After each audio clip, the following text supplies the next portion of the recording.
Ma'am online business तो करना है लेकिन मेरे पास पैसे नहीं है। पैसे नहीं है इसीलिए तो आपने बिजनेस करना है। अगर पैसे होते तो आप यहां क्यों आते। एक सर्वे के मुताबिक पता चला है कि 78% बिलियनियर्स जो आज करोड़पति हैं वो एक टाइम पे रोडपति हुआ करते थे क्योंकि उनके पास पैसा नहीं था। आज इंडिया में प्रॉब्लम ये नहीं है कि हम गरीब हैं, बल्कि प्रॉब्लम ये है कि लोगों के पास अमीर होने का माइंडसेट ही नहीं है। आपको बताना चाहूंगी कि आज के टाइम पे हर एक रिचेस्ट पर्सन अगर आज रिच है तो वो एक टाइम पे गरीब हुआ करता था, लेकिन उसको एक चीज पता थी कि अगर लाइफ में अमीर बनना है तो बिजनेस करना पड़ेगा और बिजनेस करने के लिए पैसे लगते हैं। आज लोग बोलते हैं कि मेरे पास पैसा नहीं है। आप मुझे बताइए, अगर आपके पास पैसा नहीं है तो जिस कॉलेज में आप फीस सबमिट कर रहे हो क्या वो आपकी कमाई की है? नहीं, वो आपके पेरेंट्स की कमाई की है। जो स्टूडेंट्स बोलते हैं कि आज मेरे पास पैसा नहीं है, आप जो फोन चला रहे हैं क्या वो आपकी कमाई का है? नहीं, आपने कहीं से अरेंज किया होगा उस फोन को लेने के लिए या फिर आपने पेरेंट्स से लिया होगा। आज जो आप कपड़े पहन रहे हो, जो लाइफ स्टाइल बियर कर रहे हो, क्या वो सब कुछ आपकी कमाई का है? Of course not. आपने उसके लिए भी अरेंजमेंट्स किए होंगे या आपने मम्मी पापा से रिक्वेस्ट की होगी।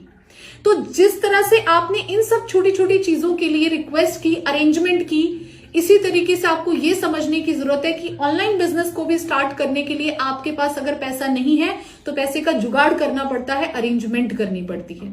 आप वो इंसिडेंट याद करो अपनी लाइफ का जिसमें आपको कोई बहुत इंपॉर्टेंट चीज चाहिए होगी, चाहे वो फोन हो, चाहे वो कार हो, चाहे वो बाइक हो, कुछ भी, और आपने अपने पेरेंट्स से पहली बार बोला होगा कि मम्मी मुझे ये चाहिए। तो क्या आपके पेरेंट्स एक बार में ही मान गए?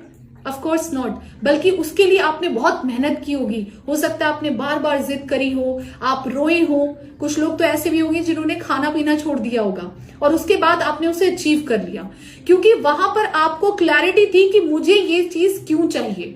इसी तरह से ऑनलाइन बिजनेस में भी आपको क्लैरिटी रखनी पड़ेगी कि अगर आप इस बिजनेस को करते हो तो यहां से आपको क्या मिल सकता है और यहां पर आपको ये आगे करना है तो क्यों करना है। क्या यहां से आपकी लाइफ चेंज हो सकती है? अगर हो सकती है तो आपको हर वो जिद करनी चाहिए, हर वो मशक्कत करनी चाहिए जिससे आप इस बिजनेस को स्टार्ट कर सको। और मेरा कहना लास्ट में यही रहेगा कि अगर आप किसी ऑब्जेक्ट के लिए जिससे आपका फ्यूचर भी नहीं बन रहा, उसके लिए अगर आप अरेंजमेंट डन कर सकते हो तो फिर एक ऐसे सिस्टम के लिए जहां से आपका पूरा फ्यूचर सिक्योर हो सकता है, उसके लिए क्यों नहीं।